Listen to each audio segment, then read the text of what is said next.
আজ ৩রা ফেব্রুয়ারি আহাদ ফাউন্ডেশনের পক্ষ থেকে একটি বিশাল কর্মী সভার আয়োজন করা হয় রঘুনাথগঞ্জের রবীন্দ্র ভবনে, যার নাম দেওয়া হয়েছে সম্প্রীতি ও মানব কল্যাণের পথে আগমনের কর্ম সমিতি। অর্থাৎ জাতি ধর্ম নির্বিশেষে মানুষের কল্যাণের পথে এই আহাদ ফাউন্ডেশন কাজ করবে, যে সে ধর্মেরই হোক না কেন। আমরা বিগত ১৫ থেকে ২০ বছরের মধ্যে এই রকম সম্প্রীতির কোনো কর্মী সভা রবীন্দ্র ভবনে হতে দেখিনি বলে জানালেন এলাকাবাসী। এই আহাদ ফাউন্ডেশনের উদ্যোক্তা ছিলেন সমাজ দরদি তথা সমতা নার্সিংহোমের কর্ণধার মেহবুব আলম। আগামী দিনে মানুষকে সঠিক পথ পরিচালনা করার পথ দেখাবে এই আহাদ ফাউন্ডেশন। এই অঙ্গীকার নিয়েই আজকের এই কর্মী সভা বলে জানা যায়। ব্যুরো রিপোর্ট, এসটিভি নিউজ, সময়ের সাথে সত্যের সন্ধানে। অলসতা, অবহেলা,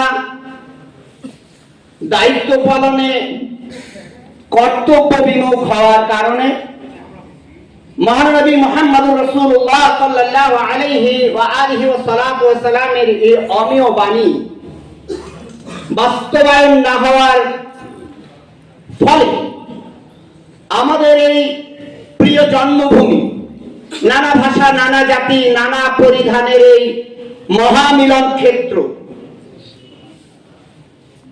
একটি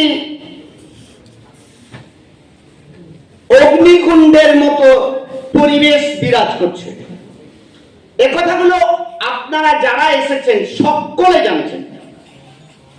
মহামিলনের এই মিলন ক্ষেত্র শান্তি, সম্প্রীতি, সহাবস্থান, একে অপরের প্রতি ভালোবাসা, ঐক্য, সংহতি, যত শব্দ দিয়ে এটা বিশ্লেষণ করি না কেন, আমাদের প্রিয় দেশের সংবিধানে তার সবকিছুর স্বীকৃতি দেওয়া হয়েছে।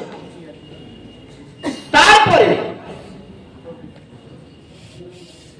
এই মহামিলনের এই পুণ্যভূমি শান্তি, সম্প্রীতি, সংহতি, সহাবস্থানের বিপরীত শব্দ হিংসা, বিদ্বেষ, কলহ, মারামারি, বিচ্ছিন্নতা, সংকীর্ণতা, এই সমস্ত বিশ্ববাস্পে পুড়ে ছারখার যেন হতে যাচ্ছে।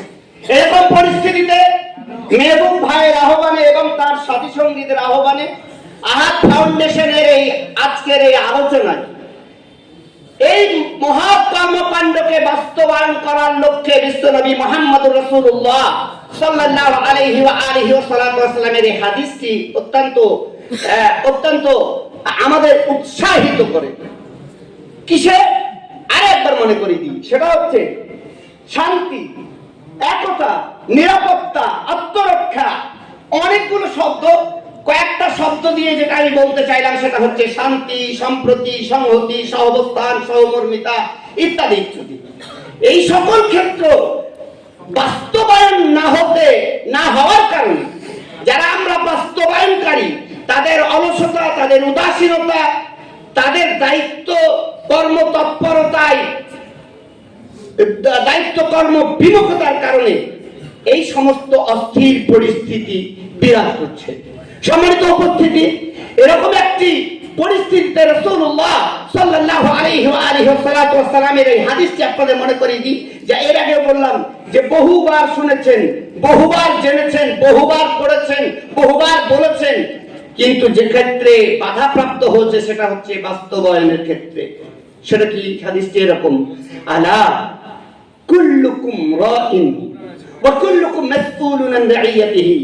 শোনো, তোমরা যারা এখানে এসেছো সমস্ত মানুষকে, ভারতবর্ষের 140 কোটি মানুষকে, পৃথিবীর 180 কোটি মানুষকে শান্তি, সম্প্রীতি, সংহতি, সহাবস্থান এই সকল ক্ষেত্রে সকল মানুষের অধিকার নিশ্চিত করার লক্ষ্যে রাসূলুল্লাহ সাল্লাল্লাহু আলাইহি ওয়াসাল্লাম বললেন তোমরা প্রত্যেকে দায়িত্বশীল। ওয়া কুল্লুকুম মাসউলুন আন রাইয়াতিহি। তোমাদের অলসতা, অবহেলা, কর্মবিমুখতার কারণে যদি বিশৃঙ্খলা, হিংসা, বিদ্বেষ, কলহ ইত্যাদি বিষবাষ্পে পুড়ে ছারখার হয়ে যায়, তোমরা প্রত্যেকে জিজ্ঞাসিত হবে দুনিয়াতে এবং পরকালে। সম্মানিত উপস্থিতি, আহাদ ফাউন্ডেশনের এই আজকের এই আহ্বানে আগত সকল প্রতিনিধিবৃন্দ এবং সকল স্টেজে বসা বিশিষ্টজনদের আমি অনুরোধ করব, এ কথাটা শুধু মুখে না বলে চলুন আমরা এটা বাস্তবায়ন করি। শান্তি, সংহতি, সম্প্রীতি, সহাবস্থান, তার এগেনস্টে হিংসা, বিদ্বেষ, কলহ, মারামারি, হানাহানি, সংবিধানের অধিকার হরণকারী এই অপচেষ্টা, এই দেশ বিরোধী শক্তিকে প্রতিহত করার জন্য আমরা নিজ নিজ ক্ষেত্র থেকে আন্তরিকভাবে বাস্তবায়ন করার জন্য প্রতিজ্ঞাবদ্ধ হই। আমরা কি প্রতিজ্ঞা নিতে পারি না? কারা কারা প্রতিজ্ঞা নিতে পারি? আজকে আমরা তারপর হাত তুলে দেখাতে চাই। সম্মানিত উপস্থিতি, এর জন্য 2 মিনিটে একটি উদাহরণ দিয়ে বলে দিব, বলার চেষ্টা করব। সেটা হচ্ছে এই, প্রত্যেকটা মানুষের